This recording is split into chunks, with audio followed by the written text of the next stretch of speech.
Trésor public sera à partir du 2 mai, mardi 9 décembre, en mesure de payer les mandats de 2023-2024. L'annonce a été faite par le ministre de l'Économie et des Finances. Une véritable épuration de la dette intérieure des montants de plus de 300 milliards de francs CFA. Nyanya Aliou Traoré s'est entretenu avec Alousséni Sanou, le ministre de l'Économie et des Finances, pour expliquer la portée de cette annonce. Reportage. Si vous êtes opérateur économique ayant un mandat en souffrance au niveau du Trésor public, fini l'attente. Dès ce mardi 9 décembre, la structure sera en mesure de payer tous les mandats de 2023-2024. Le gouvernement de la transition a décidé de réaliser un paiement important de l'ordre de 312 milliards de francs CFA de la dette intérieure due aux opérateurs économiques. Cette annonce va amener le sourire sur les lèvres de nombreuses personnes. Et c'est justement l'objectif recherché par les autorités de la transition. Le chef de l'État, le général d'armée Assimi Goïta, a promis à ses compatriotes un climat des affaires les plus adéquats. Et cette réduction de la dette intérieure va dans ce sens. Suivant les instructions des plus hautes autorités, notamment son Excellence le président de la transition, chef de l'État, qui a toujours indiqué que tous les efforts soient engagés dans le but d'assurer un meilleur climat des affaires et d'assurer aux opérateurs économiques la continuité de leurs activités malgré toutes les crises que nous connaissons.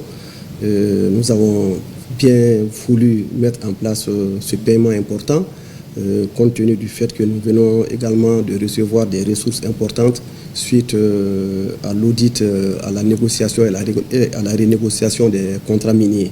Cet important paiement est la suite logique d'une opération débutée depuis septembre 2024.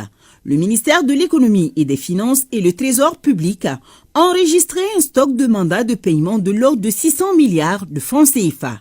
Un montant revu à la baisse sur instruction du président de la transition en son temps dans le cadre du maintien des activités économiques. Nous sommes aujourd'hui à peu près à 439 milliards de francs CFA, ce qui veut dire que sur une année, des efforts considérables ont été faits pour réduire d'environ 200 milliards le niveau du stock. Et il faut rappeler que pendant cette période, les paiements des mandats au niveau du Trésor ont atteint 1654 milliards de francs CFA. Donc d'octobre 2024 à octobre 2025, le Trésor a eu à payer 1654 milliards de francs CFA de mandats aux opérateurs. Donc ce qui nous a amené à un stock aujourd'hui de 439 milliards qui se décompose en 342 milliards pour les opérateurs économiques et 97 milliards pour les institutionnels. Donc les paiements des 312 milliards de francs CFA vont nous amener à un stock à date de 127 milliards de francs CFA, ce qui est quand même un record et montre vraiment tout l'engagement que nous mettons pour vraiment la poursuite des activités des opérateurs économiques.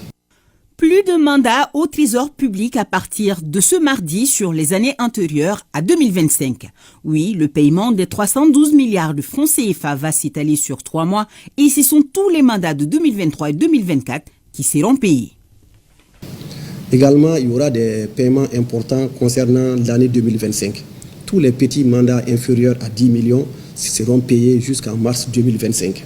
Également, les mandats concernant les chantiers ou les domaines sensibles, comme les écoles privées, les engrais, les indemnisations suite aux travaux routiers, les mandats de la défense, les mandats sur les travaux routiers ou les infrastructures hospitalières, tous ces mandats seront régulièrement payés et ce qui fait que nous allons atteindre ce seuil de 312 milliards de francs CFA. Cette nouvelle atteste de l'amélioration constante de la situation économique du Mali. Elle n'est pas un leurre, bien au contraire. Sur le marché financier sous-régional, tous les voyants sont au vert au regard de nos performances macroéconomiques sur la base des données de la commission de l'UEMOA. Et ce n'est pas tout. Une mission du FMI qualifiait les perspectives de bonnes en faisant état d'une croissance de 6,3% pour 2026.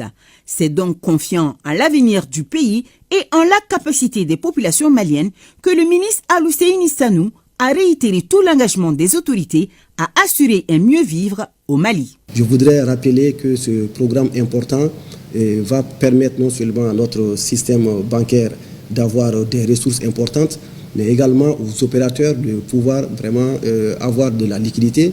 Et je voudrais saisir cette opportunité pour les remercier de leur résilience et leur dire que, en tout cas, le pays leur sera reconnaissant de tous les efforts qu'ils ont faits et de toute l'attente dont ils ont fait montre pendant ces périodes de crise, et que nous ne ménagerons nous-mêmes aucun effort pour pouvoir leur assurer, en tout cas, le paiement régulier de ces mandats. Je voudrais également les exhorter une fois de plus à continuer de faire confiance au Mali et d'investir, parce qu'il s'agit de payer pour qu'ils fassent d'autres investissements, parce que ce n'est que lorsque le cycle il tourne que nous avons l'investissement. Le ministre Sanou a par ailleurs indiqué la reprise très bientôt des appuis budgétaires au regard de certains échanges avec des partenaires techniques et financiers.